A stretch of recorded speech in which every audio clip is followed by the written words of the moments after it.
ضمن برگزار نمودن چهره‌بینی‌های اپراتیوی جستجویی از جانب کارمندان میلیسیا، زن 31 ساله و جوان 21 ساله ساکن شهر دوشنبه با گمان صادر نمودن جنایت افباشی دستگیر کرده شدند.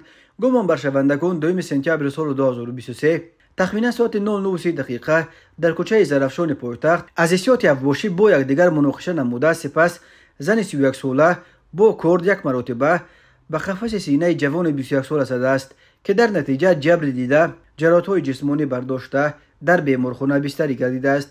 این چنین هنگام گذراندن چهره‌بینی‌های اپراتیوی جستجویی از جانب کارمندان میلیسیا، زن 35 ساله و مرد 33 ساله ساکن پایتخت همچون گمانبر در صادر نمودن جنایت افباشی دستگیر کرده شدند. نام بردگان 3 سپتامبر سال 2023 تخمینا ساعت 19:00 دقیقه در خانه استقامتیشان با هم دیگر جنگ و جنجال نموده اساسیات افباشی یک دیگر را زیر لطکوب قرار دادند. زن 35 ساله با کارد یک مرتبه به قفس سینه مرد 33 ساله زده است. در نتیجه جبر دیده جراحت جسمانی برداشته در بیمارخانه بستری گردیده است. از روی این حادثه تفتیشات ادامه دارد.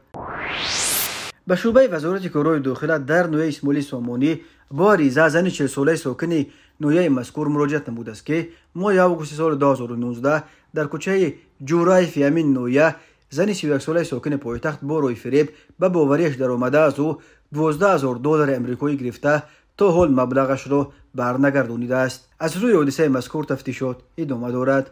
پرونده جنایتی با ماده 244 قسم 2 کودکس جنایتی جمهوری تاجیکستان نسبت جوان 18 20 مرد 33 و نوبالغ 17 ساله ساکنان شهر کانه بادام آغاز کرده شده است. نام بردگان شب 31 آگوست سال 2023 با راه پنهانی به خانه استقامتی مرد 54 ساله ساکن شهر مذکور در آمده. از آنجا اسباب‌های ساختمانی، یک عدد نوتبوک تمغه اسوس و 2 عدد بسته سیم را دزدیده از جای حادثه غیب زدند. ضرر رسانده شده 10,000 سومانی را تشکیل می‌دهد. اوید به این حادثه تفتیشات ادامه دارد.